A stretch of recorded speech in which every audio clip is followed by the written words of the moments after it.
Il s'agissait de la dernière démonstration de la puissance nucléaire russe, un essai de lancement de l'un des missiles balistiques intercontinentaux, ou missiles balistiques intercontinental les plus terrifiants de l'arsenal russe, devait avoir lieu le 19 mai. Ce lancement serait une menace pour l'Ukraine, pour l'OTAN, une menace qui portait un avertissement singulier. Ne jouez pas avec la Russie à vos risques et périls. Seulement, tout indique que le lancement n'a tout simplement pas eu lieu, ce qui suggère que quelque chose a mal tourné. L'essai nucléaire de la Russie a explosé au visage du président russe Vladimir Poutine, et maintenant, il doit faire face à l'humiliation tout en essayant de menacer ses ennemis. Le 19 mai, plusieurs médias, dont Pravda, ont rapporté que la Russie était censée effectuer un essai de l'un de ses missiles balistiques intercontinentaux les plus puissants. Le RS-24 Yar était censé s'élancer dans les cieux, probablement pour parcourir plusieurs milliers de kilomètres, avant de toucher terre en un lieu sûr. À un moment donné, pendant la soirée du 18 mai et jusqu'au 19 mai. Le problème ? Le lancement n'a jamais eu lieu. C'est selon Defense Express, qui dit que ce qui était censé être un lancement d'entraînement et de combat de missile balistique intercontinental n'a pas eu lieu. La direction principale du renseignement de l'Ukraine suivait le lancement prévu. Le groupe d'urgence radiologique dit que tout ce qu'il a vu jusqu'à la soirée du 18 mai était typique de ce à quoi on pourrait s'attendre d'un test de missile nucléaire russe. La Russie a mis en place un site d'essai dans la région de Sverdlovsk. Cet endroit abrite le régiment 433 de la 42e division de la 30 et 1e armée des forces de missiles stratégiques de la Russie. L'agence de presse prétend. Ceci uniquement accrédite l'hypothèse qu'un lancement était prévu. L'emplacement était parfait.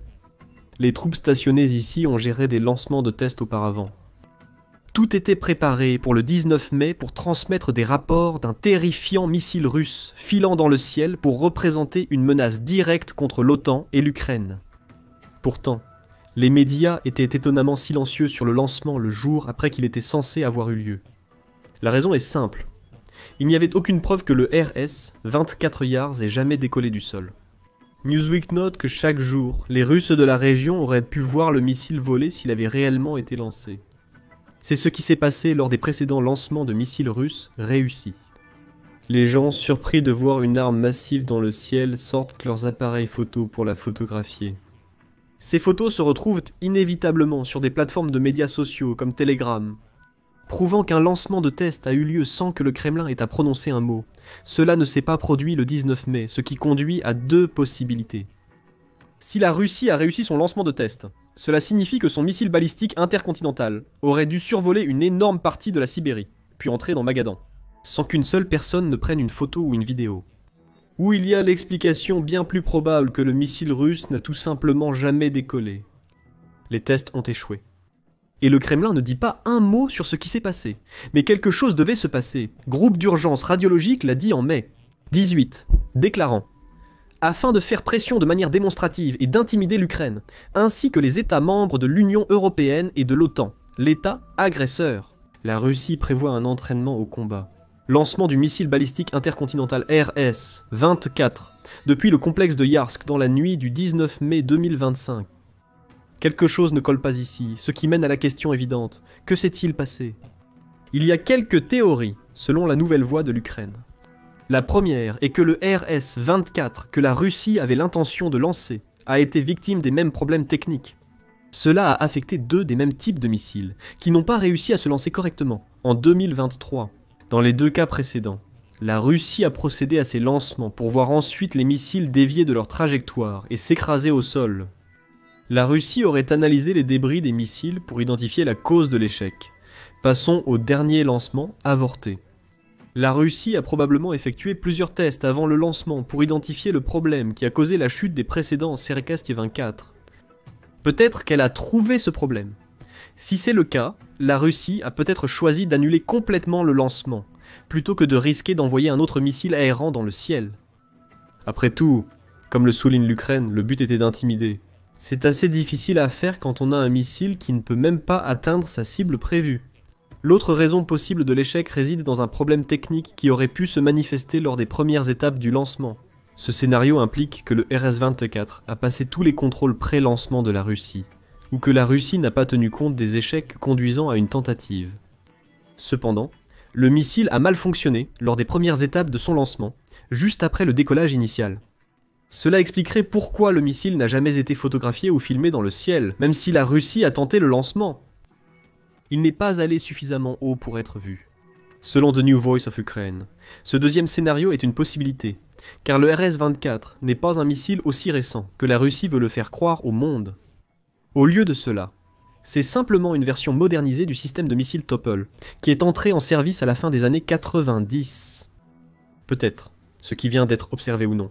Comme il semble être le cas, c'est un risque de compter sur une technologie vieille de près de 30 ans pour servir de moteur à un missile beaucoup plus moderne. La seule chose qui a été confirmée jusqu'à présent, du moins par l'Ukraine, c'est que la Russie avait l'intention de lancer un RS-24 dans la nuit du 18 mai. Elle ne l'a pas fait. Il n'y a aucune preuve suggérant que le lancement a eu lieu, même s'il y a beaucoup de preuves nous disant qu'il était censé se produire. Cela pose problème à Poutine. En effet, le RS-24 est censé être le missile balistique intercontinental le plus moderne et puissant de l'arsenal russe. La première production du RS-24 a commencé en 2004. La Russie vise à développer un missile balistique intercontinental pouvant être déployé dans des silos ou lancé depuis un camion porte-charge pour une mobilité accrue. Les premiers tests du missile ont été effectués en mai 2007, le Kremlin affirmant que le test a été réussi. Le RS-24 a été lancé du site d'essai de Plessis dans le nord-ouest de la Russie, vers la zone d'essai de Koura, à Kamtchatka. Selon Army Recognition, le missile balistique intercontinental est un missile à 3 étages qui utilise un propergol solide et est capable de parcourir jusqu'à 6524 miles. Cela signifie qu'il peut atteindre presque n'importe quelle cible que la Russie pourrait choisir en Europe, et même les États-Unis, surtout s'il est lancé près du détroit de Bering. Le missile utilise une version améliorée du système de guidage Topol, comprenant une navigation inertielle, et le système de navigation globale Glozna SS de la Russie. Avec cette combinaison, le RS-24 atteindrait soi-disant une erreur circulaire de probabilité de seulement 250 mètres. Extrêmement précis pour un missile capable de transporter jusqu'à 10 ogives nucléaires. La mobilité est le principal avantage du missile. Il peut être lancé depuis un véhicule MZKT 792-2-1, qui est un camion 16 par 16. Utilisé parce que son châssis puissant était déjà capable de supporter le Topolem de 47 tonnes. Ce châssis convient pour une utilisation dans la plupart des conditions météorologiques, avec une température de fonctionnement allant de -58 degrés à 113 degrés Fahrenheit. Le camion est équipé d'un moteur de 800 chevaux, lui permettant de rouler à des vitesses allant jusqu'à 27,9 miles par heure sur une distance de 310 miles. Donc, ce n'est pas le véhicule le plus rapide du monde, mais compte tenu du fait qu'il est utilisé pour transporter plusieurs dizaines de tonnes d'ogives, on ne s'attend pas à ce qu'il le soit. Alors que certaines sources suggèrent que le RS-24 peut transporter jusqu'à 10 ogives, la plupart des analyses crédibles indiquent une charge typique de 3 à 6. S'il transporte 6 ogives, le RS-24 délivrerait une puissance totale comprise entre 900 et 1500 kilotonnes de force destructrice en un seul lancement. Pour mettre en contexte, la bombe nucléaire larguée par les États-Unis sur Hiroshima avait une puissance d'environ 16 kilotonnes, selon l'Association mondiale du nucléaire, avec une puissance totale pouvant atteindre 1500 kilotonnes provenant de 6 ogives. L'implication ici est que le RS-24 pourrait délivrer jusqu'à 94 fois la puissance explosive de la bombe de Hiroshima, dévastant toute ville sur laquelle il atterrit. Le Kyiv Post donne plus de détails sur le missile. Le RS-24 peut atteindre des vitesses allant jusqu'à Mach 20 dans sa phase finale, le rendant quasi impossible à intercepter par la plupart des systèmes de défense aérienne modernes.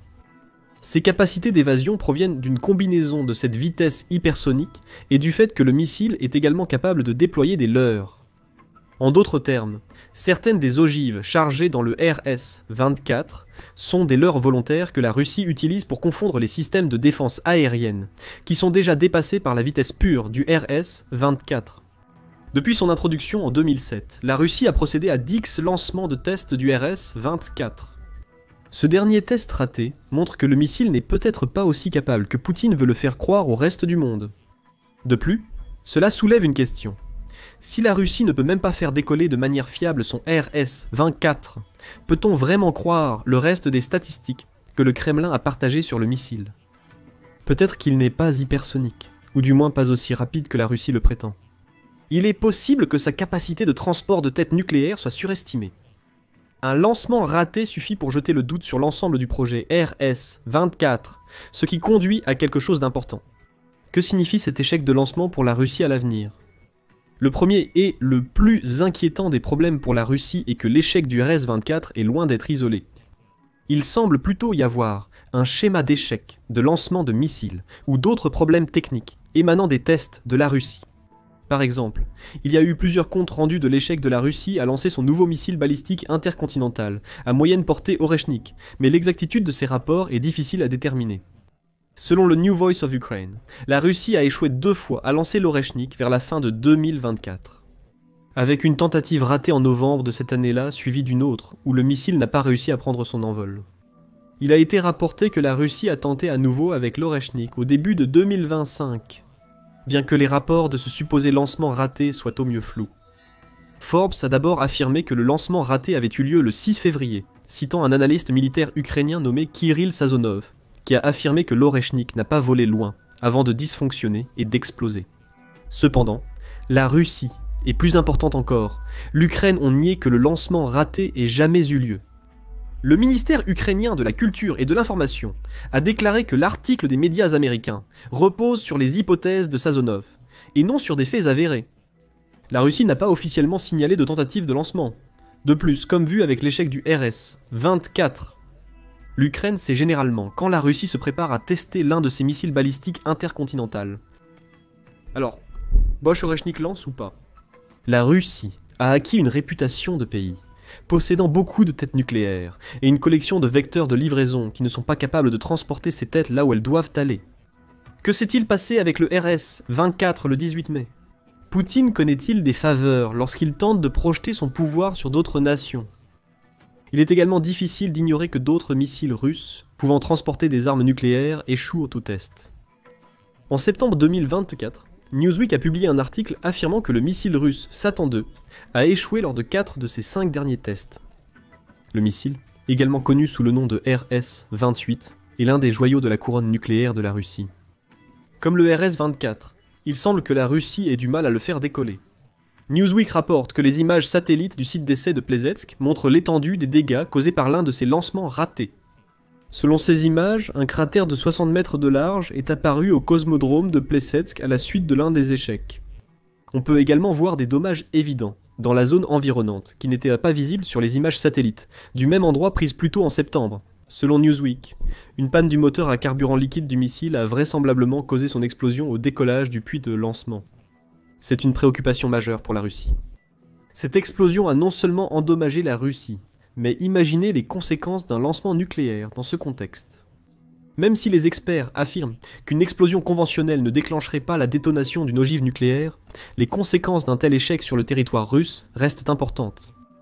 Et avec 4 des 5 derniers lancements de Satan II qui ont échoué, le dernier lancement réussi, ayant eu lieu en avril 2022, la Russie pourrait maintenant se trouver dans une position où elle ne peut pas prendre de risques avec le missile balistique intercontinental. Il en va peut-être maintenant de même pour le RS-24 et même pour l'Oreshnik. Chaque échec réduit la menace nucléaire que la Russie fait peser sur le reste du monde. Cela nous amène à la deuxième raison pour laquelle l'échec du lancement du RS-24, ainsi que les échecs similaires que la Russie a connus ces dernières années, pose un tel problème. Poutine brandit la menace nucléaire russe pour gagner un avantage. Ceci n'est guère une révélation pour quiconque a prêté attention à Poutine tout au long de la guerre en Ukraine. Comme souligné par la bibliothèque de la Chambre des communes du Royaume-Uni en décembre 2024, la Russie a modifié sa doctrine nucléaire le novembre précédent pour renforcer son utilisation des armes nucléaires comme levier. Selon cette doctrine, la Russie semble désormais s'autoriser à frapper les alliés nucléaires d'États non nucléaires si elle estime sa souveraineté menacée. La Russie dit qu'elle peut frapper les États-Unis, le Royaume-Uni et la France parce qu'ils soutiennent l'Ukraine, en supposant que l'Ukraine représente une menace suffisante pour la Russie. Ce revirement doctrinal de Poutine a été l'apogée de ses nombreuses menaces proférées durant la guerre en Ukraine. En mars 2023, Poutine a parlé de comment il allait déployer des armes nucléaires tactiques en Biélorussie. La Biélorussie était l'allié qui a permis à la Russie d'utiliser son territoire pour envahir l'Ukraine initialement. Ce déploiement marquerait également la première fois que la Russie a envoyé quelque chose de nouveau, ailleurs que sur son propre territoire souverain depuis l'effondrement de l'Union soviétique. Poutine a également tenu un discours nucléaire lié à l'OTAN, en particulier en ce qui concerne l'adhésion de la Finlande et de la Suède à l'organisation au cours de son invasion de l'Ukraine. Et, comme l'a dit l'Internet Corporation for Assigned Names and Numbers en septembre 2024, la réalité effrayante est que nous ne pouvons pas savoir avec certitude si Poutine, ou tout autre dirigeant d'un État nucléaire, utilisera l'arme atomique à tout moment. C'est exactement le sentiment sur lequel Poutine compte quand il profère ses menaces nucléaires. Revenant sur l'échec du lancement du RS-24, ce n'est pas une coïncidence si Poutine avait prévu ce lancement la veille de son appel téléphonique prévu avec le président américain Donald Trump. Trump a expliqué sur Truth Social le 17 mai la raison de cet appel. Les sujets de l'appel seront d'arrêter le bain de sang qui tue, en moyenne, plus de 5000 soldats russes et ukrainiens par semaine. Et le commerce. Écrit en majuscules.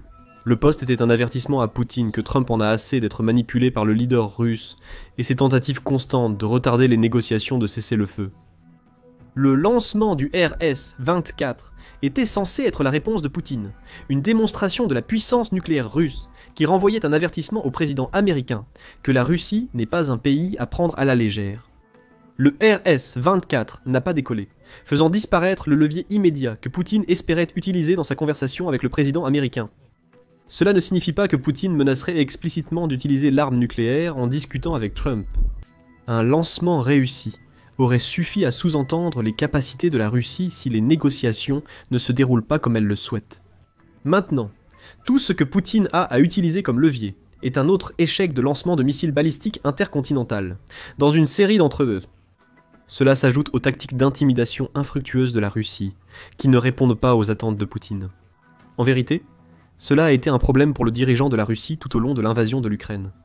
L'ancien secrétaire général de l'OTAN, Jens Stoltenberg, l'a pratiquement dit pendant l'été de 2024, s'exprimant après que des rapports ont émergé sur les tentatives de la Russie d'assassiner le président directeur général d'un fabricant d'armes allemand. L'ex-dirigeant de l'OTAN a affirmé être conscient des efforts russes pour forcer et intimider les alliés ukrainiens au sein de l'Alliance. Mais nous constatons que cela a l'effet inverse sur les alliés de l'OTAN, a-t-il déclaré. Ils intensifient en fait leur soutien à l'Ukraine. C'est là que se trouvent les problèmes de Poutine avec ses tactiques d'intimidation. Ces actions alertent l'Europe sur la menace russe, poussant les membres européens de l'OTAN à réagir. En plus de l'augmentation du soutien des États-Unis à l'Ukraine, l'invasion de Poutine a été marquée par ces incidents, les alliés de l'Ukraine franchissant une ligne rouge après l'autre. Envoyer des armes à l'Ukraine était une ligne qui ne devait pas être franchie. Elle a été franchie. Il en va de même pour permettre à l'Ukraine d'utiliser des missiles longue portée occidentaux contre la Russie, ou de livrer des F-16S aux pays en difficulté. Poutine a menacé de représailles, souvent nucléaires, si ces lignes rouges étaient franchies. Mais à chaque fois, la Russie ne parvient pas à soutenir les grands mots de Poutine par des actions. Peut-être que l'échec du lancement du RS-24 de la Russie donne une idée de pourquoi si peu des menaces de Poutine ont été prises au sérieux. Alors que la guerre avançait, l'OTAN a peut-être réalisé que l'arsenal nucléaire russe n'était pas ce qu'il paraissait être. Certes, la Russie a beaucoup de têtes nucléaires, suffisamment pour anéantir le monde entier, mais 3 des missiles balistiques intercontinentales qu'elle était censée utiliser pour lancer ses armes sur ses ennemis échouent. La Russie semble être un puissant frappeur avec un bras cassé. Peu importe la force du coup de poing, si le bras ne peut pas aller là où il doit aller. Que pensez-vous de l'échec du lancement du RS-24 russe ? La Russie a-t-elle essayé ou abandonné, après avoir constaté que le RS-24 n'était pas à la hauteur? L'OTAN a-t-elle moins peur de Poutine en constatant l'état des missiles russes à longue portée capables de transporter des armes nucléaires? Partagez vos réflexions en commentaire. Abonnez-vous au Show Militaire pour plus de vidéos sur les derniers développements en Russie, au Moyen-Orient et ailleurs.